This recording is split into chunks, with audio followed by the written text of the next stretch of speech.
but it's not going to be awful this week. It's just going to be a little interesting. In fact, it looks wintry out there. We go live to the ice at Center Green. We're counting down the days to November 20th when the ice opens, when the Kindle Market opens. It's going to be so much fun out in Carmel, and it feels like you could ice skate right now. There's a little bit of light snow. There's been a little bit of light snow this morning around Fort Wayne. Very little of that actually is hitting the ground, but this is Springfield, Peoria, Davenport, and Rochester. Freezing rain at Ames and Des Moines, Iowa. We're going to tap into some of that a little bit later, but the highs still 10 to 15 degrees below average today. We have a warm front that will be arriving Tuesday, and hang in there.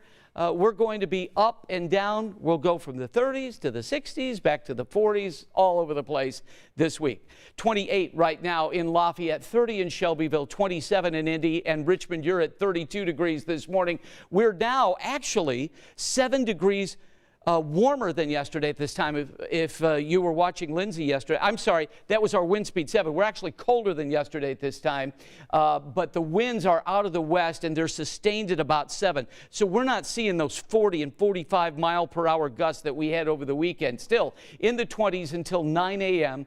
And for your evening commute, this is when it's going to get a little dicey. A rain-snow mix, not going to stick because it's too warm, but it will be a mess. And remember, cold air blows under bridges and overpasses, and so that can create some problems. Have you been to the Christmas Night of Lights out at the State Fairgrounds? Beautiful, beautiful display, and we should at some point turn that wintry mix machine off if you're headed out there this evening. In the meantime, though, today this cold flow of air is going to stick with us. Let's show you the timeline.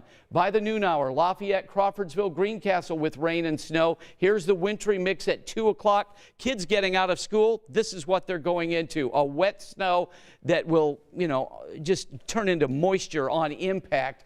But this could stick around till 5 or 6 o'clock in the metro. Then by 7, start to move to eastern Indiana and out after that. So the forecast for today, upper 30s for a high, 34 tonight. Really 2 nice days in a row. 58 Tuesday. What leaves there are left in your yard that haven't blown into Ohio, you'll be able to rake those or mow one last time. 65 Wednesday, but we get wet Thursday at 45.